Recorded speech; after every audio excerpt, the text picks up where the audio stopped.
At the beginning, trash was scattered across a table as Osamu sat slouched on his bed, scrolling through his phone. He let out a tired groan, remarking that he was extremely sleepy. As he stared at the screen, he thought to himself that his name was Osamu Higinbana, 26 years old, unemployed, and spending his days glued to online video games. He muttered that he did not feel like doing anything at all. His thoughts drifted back to how everything had started about 2 weeks earlier. At the time, he had been working at an IT company that handled system development as a subcontractor. Working on holidays and clocking over 120 hours of overtime each month had become routine. In the office, Yamada cursed under his breath, saying that he had missed the last train again and had not been home for an entire week. Hearing this, Osamu, seated at his desk, remarked that Yamada was dealing with it too and that the situation was insane. He reflected that, even though the work was brutal, as long as he had coworkers grinding alongside him, he had somehow managed to keep going. Osamu noticed the tension on Yamada's face and realized that Yamada had reached his breaking point. However, with the deadline looming the next day, they had no choice but to push the project through. Trying to encourage him, Osamu told Yamada that while they were in a tough spot, he could keep hanging on because Yamada was there with him. He reminded him that they were the only two who had joined the company at the same time and called them buddies. Forcing a tense smile, he suggested that they finish the project together and then go out drinking heavily afterward. Yamada remained silent. Even after quitting the company, Osamu found himself unable to stop thinking about that moment. He wondered why things had turned out that way. Eventually, Yamada had replied with a strained expression, saying that Osamu was right and that he would try to do something about it. Osamu later realized that he had failed to notice how much Yamada had been changing. One day, someone shouted Yamada's name in panic, announcing that Yamada had been found dead at home, that he had hanged himself. Osamu, still at work, was overwhelmed by guilt and believed it had all been his fault, convinced that he had said the wrong thing. Ever since then, drowning in despair, he had lost all will to work. Back in the present, lying on his bed, Osamu said that he had sworn never to push himself like that again. He reflected that he had burnt through his savings while living a completely degenerate life. Suddenly, something on his phone caught his attention. Confused, he wondered whether he had always had an item like that. It turned out to be a reincarnation book.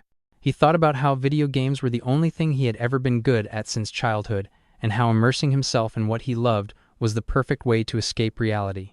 He remarked that he had never heard of the item before, and decided to use it before it caused any glitches. After confirming the selection, he hesitated briefly, then reacted in shock. His room vanished, and he was suddenly teleported into the backyard of a mansion. Stunned, he questioned what had just happened. Looking around, he wondered whether it was a dream or something more. He felt that, just like Yamada, a voice interrupted him, saying that he had finally arrived. Osamu turned and saw a girl, who welcomed him to the world. He stood frozen, thinking that she was beautiful like a flower, all alone in such a place. She introduced herself as Messiah, explaining that she was a goddess and that she would grant him a skill, asking which one he wanted. Osamu was confused and questioned where he even was, asking what she meant by which one. He demanded to know what she was talking about so suddenly. Letting out a sigh, he said that he did not understand any of the skill talk and told her to choose whatever she recommended. Shocked, the goddess repeated his words in disbelief, explaining that most people usually asked for one-hit kill abilities or infinite money. Osamu internally commented on her naturally disrespectful attitude. She then declared that, given his utterly exhausted face, she would grant him an auto skill. Osamu shouted defensively that he had been born with that face. Ignoring this, she announced that the contract was complete and addressed him by name, stating that she would now transfer him. Startled, Osamu wondered how she knew his name. The scene shifted to a forest with a river identified as a level 50 prairie field.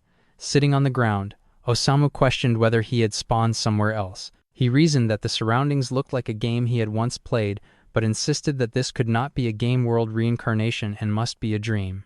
He recalled the girl from earlier and questioned whether Messiah had really been her name. Nearby, Messiah groaned with her eyes closed. When she opened them and saw Osamu's face, she screamed in shock, having unknowingly hugged him, and quickly backed away. Osamu panicked, wondering if she was attacking him. She stammered in response. Messiah explained that he had been brought to this world to fulfill a mission. Osamu thought it was strange for a goddess to explain things while sitting on the ground and noted that she lacked any dignity. He sarcastically asked whether the mission involved slaying monsters or taking quests like in a game. then complained that it sounded like a hassle and said he just wanted to rest. She reacted in disbelief, saying that he had been like this for a while now. Suddenly, a gull and bursty appeared.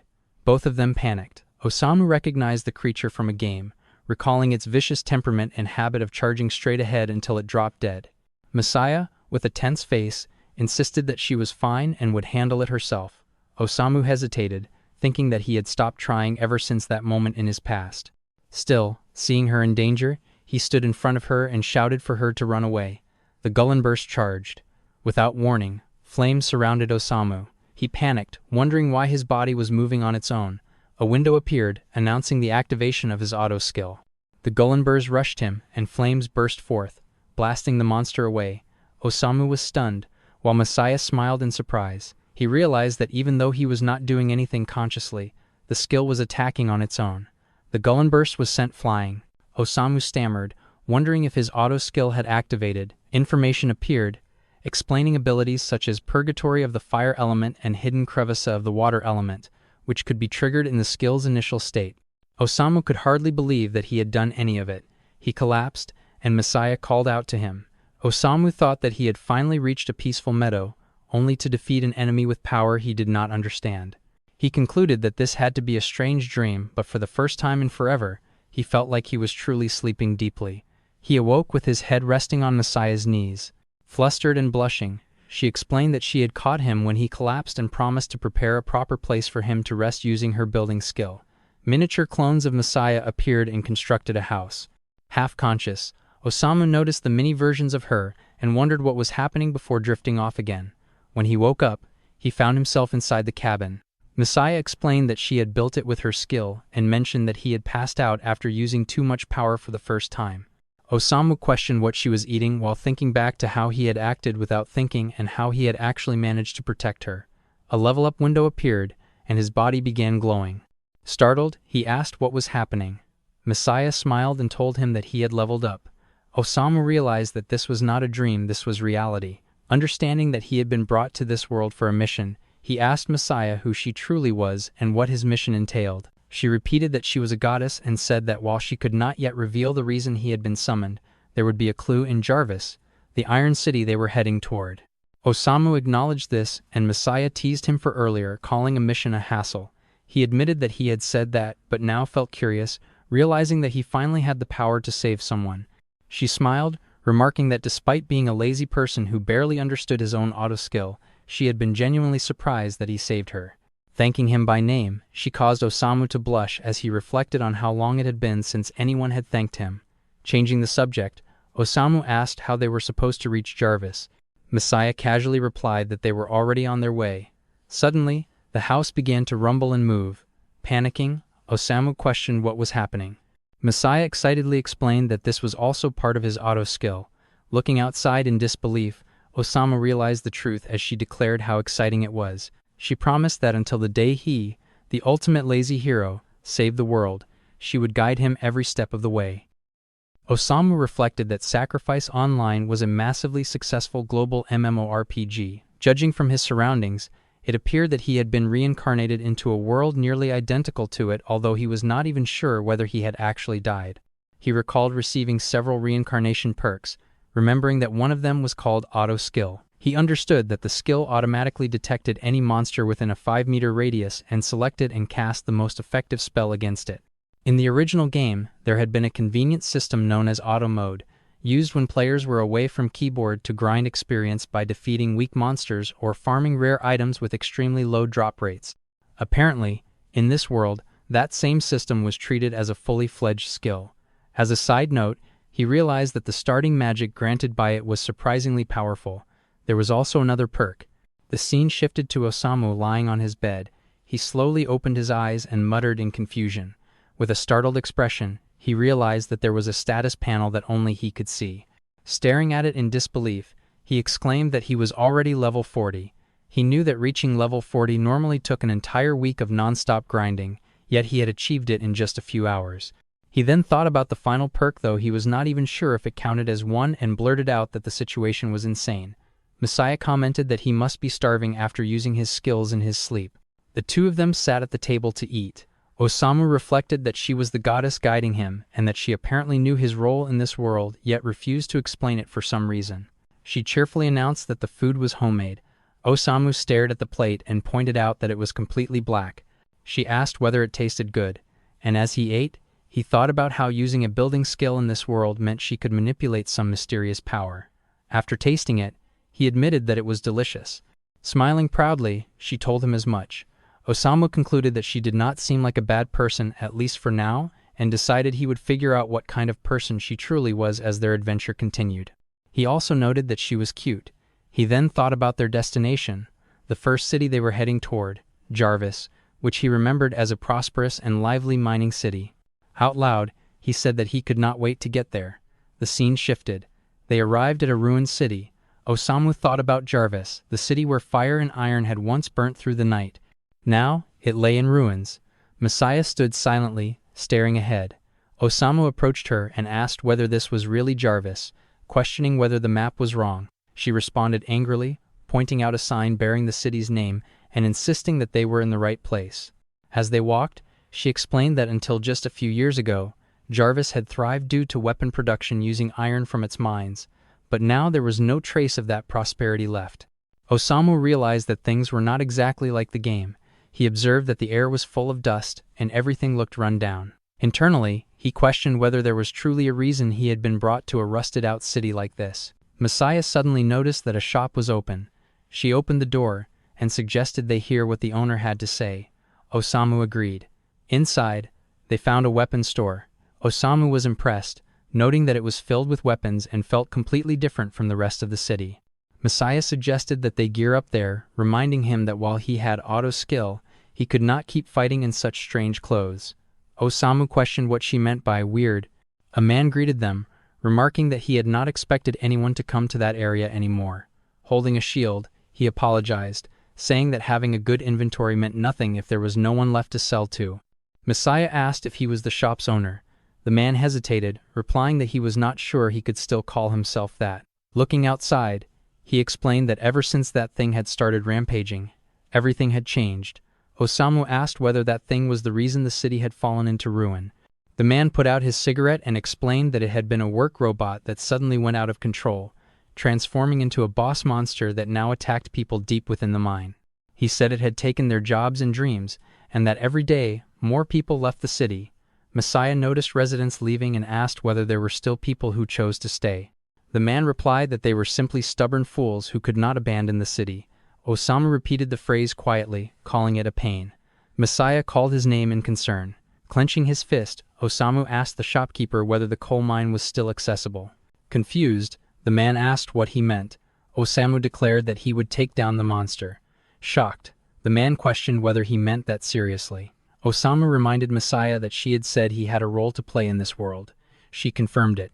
Osamu reflected that the original game was an open-world title driven entirely by players grinding endlessly to face stronger monsters.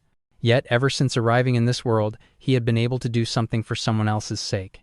He decided that if his role was to defeat monsters, then he was done living like a zombie who only came alive at night. He declared that in this world, he wanted to save someone. The shopkeeper questioned whether he was serious, mocking his strange clothes. Osamu snapped back, calling the remark rude. The scene shifted to the city outskirts, near the mine entrance. Osamu identified the location as the Bifrost Mine Dungeon. A monster appeared, and he effortlessly turned it to dust with an attack as he advanced. He remarked that thanks to the shop owner's directions, they had reached the mine without getting lost. Messiah casually noted that he no longer reacted when leveling up. Osamu explained that his level kept increasing automatically due to auto skill, mentioning that he was already around level 78. Messiah pointed out that despite calling everything a hassle, he was still helping her and trying to save Jarvis, calling him a strange man. She stopped, turned to him, and smiled, telling him that she was counting on him. Osamu brushed it off. He then asked whether her building skill meant she could fight monsters. She immediately said no. He remarked on how fast she answered. She explained that she would support him while he protected her. Osamu protested. Suddenly, they heard a metallic sound. Osamu sensed a monster ahead and tensed. Instead, they found an elf sitting and trembling. Both of them were stunned. Messiah approached her and asked what she was doing in such a place. The elf screamed and hid behind Osamu, explaining that she was extremely shy around people. Messiah questioned why she was fine with Osamu. The elf admitted she did not understand it either and introduced herself as Reese. Reese explained that she lived inside the cave because she was bad with crowds. Osamu noted internally that her shyness was severe. She then revealed that she had been exiled from the elf village for certain reasons. Osamu realized she had been using the mine as a hideout. Reese explained that the people of Jarvis had been kind to her, and she wanted to save the city herself. She spoke about believing that a saint would one day appear and save the city, as the adults had always said when she was young. Osamu reflected that this world truly had everything from goddesses to saints. Setting that aside, he suggested that if she truly wanted to save the city, it would be safer if they handled the situation themselves. He declared that they would take down the monster controlling the mine. Messiah confirmed that this was their goal. Blushing, Reese offered to guide them to the boss, admitting that her magic was weak and that she would not be much help in a fight. Osamu questioned why she sounded so proud of that. Suddenly, Messiah froze in fear, saying they would not need a guide after all. A massive robot with drills emerged. Osamu realized it was far larger than he had imagined.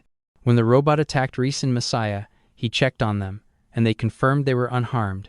Osamu realized that while auto skill had activated, it could only deflect the attack slightly. At his current level, dodging was all he could manage. Messiah then announced that she would grant him her support ability, Orcus, temporarily tripling the power of his auto skill. She urged him to attack again. Osamu realized that he was no longer alone. Feeling warmth surround him, he attacked, but the blow barely affected the robot. Messiah panicked, and Osamu realized the armor was too thick. Reese shouted that it must have a weak point and instructed him to attack from underneath, where the armor was thinner. Despite Messiah warning that it was too dangerous, Osamu charged forward without hesitation. Beneath the robot, he realized that his physical abilities had improved due to leveling up. He unleashed his magic, engulfing the robot in flames. The machine detected an anomaly and initiated emergency shutdown before collapsing. Osamu was stunned, realizing the power of his partner. Reese ran toward him in tears, thanking him repeatedly. Messiah reminded him that she had said she was counting on him and praised him sincerely. Blushing, Osamu reflected that receiving praise at his age was not so bad. The scene shifted.